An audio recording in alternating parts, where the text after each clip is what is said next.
Welcome to a new video in the series How to Stay Mentally Healthy in a Crazy World.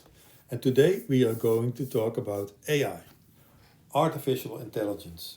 It's a hot topic in the world and it has a lot to do with mental health, like we can see in the next 15 minutes. So, artificial intelligence, where are we going to talk about? We are talking about intelligence and what it is, and we are talking about machines. That's the other side of the artificial part. We are going to talk about the Turing test, the classical test, to make a difference between a human being and a machine. We are thinking about how to go back to humanity, and then we make it practical again with how to deal with it, like always, and a conclusion at the end. So let's dive into it and look at intelligence. And intelligence is, of course, it's a very broad thing, and we have many forms. You have emotional intelligence and more mathematical intelligence, calculating, language intelligence, but it's all about intelligence. And you also have a different intelligence in that it's coupled to a human being, to one person, or that it's coupled to a culture or even a species in biology. If you look at what a wasp can do with a spider, it paralyzes it and it lays eggs in it, and then the small spiders will live of the small wasp will live of the living spider. It's very cruel, but it's very intelligent as well. And it's not that the one wasp really understands what he or she is doing, but the species have the intelligence of doing something that's so smart. And that's what intelligence is all about. It's about being smart. So you have a certain goal and you think about it and you know a smart solution to reach that goal. And the more intelligence you have, the bigger problems you can solve, the smarter you are. And it's all about the mind.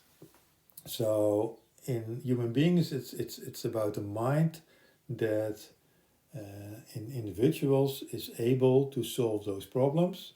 It's working in time and space with cause and effect, and our intelligence is nestled in our minds, our personal intelligence, and that's the playing field of the mind, and it's important to realize that. Another thing that's very important to realize is that it's not unique to human beings to be intelligent. We thought about that maybe 200-300 years ago. We thought only human beings are intelligent, but that's certainly not the case. Animals are very intelligent as well, and even plants and mushrooms have their own intelligence. Maybe not individually, but certainly on a species level. So intelligence, being smart, is not uniquely coupled to human beings. And now we even see machines that are getting intelligent. So the uniqueness of human beings in being intelligent is already gone. So that's not the way it is. And the last thing that's important about intelligence is that we are not our intelligence. We are not our minds. And Descartes already said, I think, so I exist. But in fact, that's not true at all. Because if you don't think anymore, if you're in a meditative state, or if you're sleeping or whatever, you're still a human being. You're still there. It's not that you vanish when you stop thinking. So we are not the same as our intelligence. We are not the same as our minds. And that's important when we have to deal with artificial intelligence. So what about machines? You can see a development in that, and already for a long time we have real machines, and real machines help us with the physical labor, and it's great because you have a machine, you don't have to do it yourself. These machines are stronger, they can work longer, they don't get tired. It's great that you can use them. On the other hand, if you use them, there are some risks about that. And we will see that later because it's the same with all the machines. After the physical machines, we get computers, and they can do the calculating for us in a much faster way and a much fault tolerant way because they don't make any mistakes. So also the computers makes our life a lot easier and we can do a lot more. And the same you could say about artificial intelligence. They are computers as well, but they can not only calculate, they can act if they are thinking. They have their intelligence, they are incredibly smart. If you ask ChatGPT about anything, you get an answer that makes sense. That's really smart. So machines are getting smart and we can use them, but that's the other thing. We can use them, but it's also very important that we are aware that if you work with machines, that people adapt. So in working with machines, people adapt to the machines, and that makes it that people are getting a little bit like those machines. You can see it with the real machines. We develop factories and we put people in there and they work with machines and we expect them to act like machines. The more they act like machines, the better it is for the result of the factory. And it's the same with computers in the office. If the people who work with the computers act like those computers, so they don't make any mistake, so they can work fast, they are work efficient, the more that they look and act like computers, the better it is for the office to work. And the same risk we have with artificial intelligence. So if we are trying to act like an intelligent computer, then we will become a little bit more like a computer and so like a machine, and that's not very good for your mental health. So we have to face that risk if we face artificial intelligence.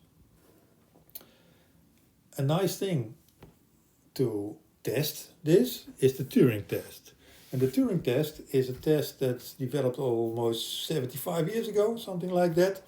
And it's a test that can tell the difference between a computer and a human being. And when it was developed, it was not very difficult to tell the difference because computers were pretty stupid. But now it's different.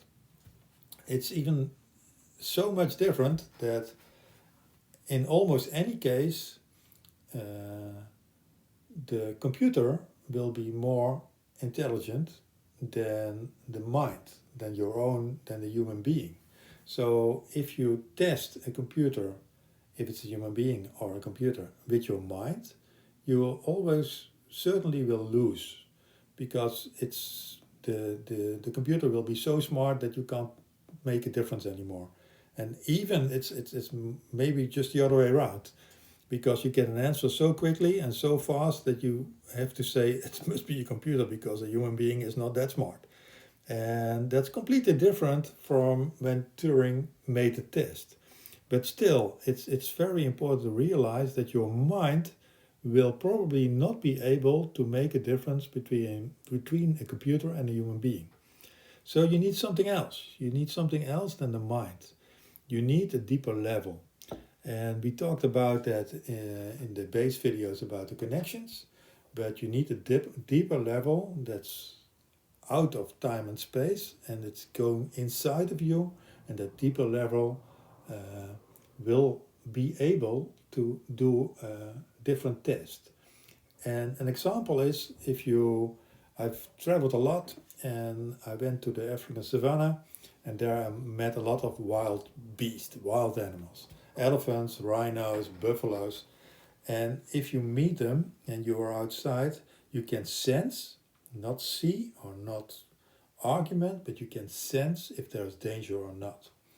It's even if you don't see the animal at all, you step out of the car, then you know there's danger in the air or not. And that sense, that's something, it's inside of us. And it's very important to realize that we have that power to sense that. And I can go to a rhino for 3 or 4 meters distance only if I sense that it's safe. if I sense the danger, I will not be going within 500 meters because it's really deadly dangerous. So that sense is very important. It's also important that you realize that if I because I'm quite afraid of snakes, because there my sense is not working anymore, because a snake is not connected to human beings in the same way as another mammal is. So there's a bigger distance. So if I see a snake, then I can't sense if it's dangerous or not, and that makes it dangerous for me all the time. So I'm afraid of snakes, and I have a good reason to be. But if you use the same sense with a computer, then the difference between a computer and a human being is completely obvious. So your mind will be fooled, but your sense won't be fooled at all. So if you want to do a real good Turing test nowadays, you need that deeper level. And that's also our entry in going back to humanity again, and avoiding the risk of becoming a machine. So with that deeper sense, it's completely different. Clear that there's a huge difference between a human being and a machine. They are both very intelligent, but it's completely different. And if you know that it's completely different, then you can use it. Then you can play with it.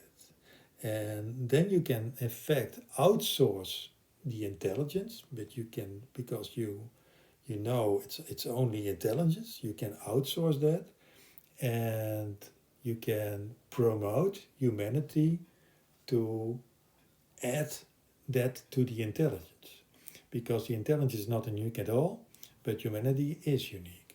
You are a human being, the machine is not.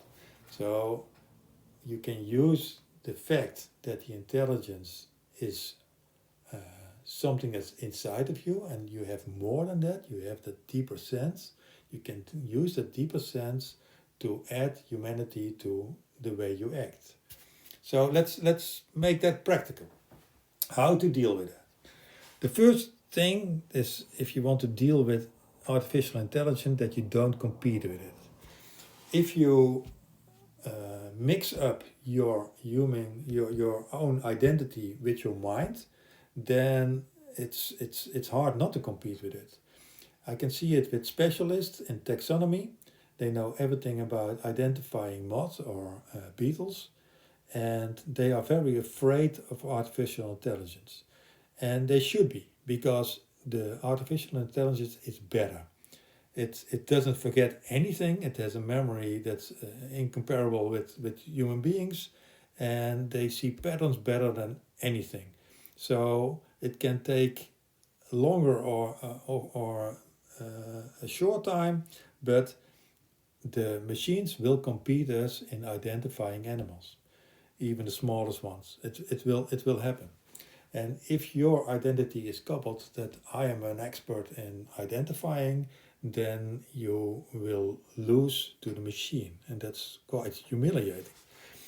So it's not a good idea to compete. Don't do that. The machine is smarter. Who cares? And use it. And don't become that machine, because if you mix it up, then you try to be like that machine. You're going to compete with that. You're like a poor machine instead of a rich human being, and that's not a good idea. And if you want to avoid that, the main step is to connect with yourself. And again, look at the videos about that, about the connection with yourself, to know more about it. But connecting with yourself means that you withdraw in yourself, you take the witness position, and then you're able to observe your mind. So you can look at your thoughts. You can see, oh, I have that thought and that thought and that thought. And if you can do that, if you are in that position, and that's also the position that you really can sense the difference between machines and human beings, and between danger and not danger, if you're in that position, then you can not only observe your mind, but you can also direct your mind. So you can take control over your mind. Your mind is not controlling you anymore, but you are controlling your mind. And if you can control your mind, then you can also control another mind, an artificial mind like AI. So then you're able to take control over using artificial intelligence. And in that way, you avoid that artificial intelligence is taking control over you. And if you don't do that, if you can't control your mind, then you can't control artificial intelligence as well, and you will get lost. You will get lost in your own mind, you will get lost in the big mind of artificial intelligence, and you will lose your mental health. But if you can do it, then you can do even more.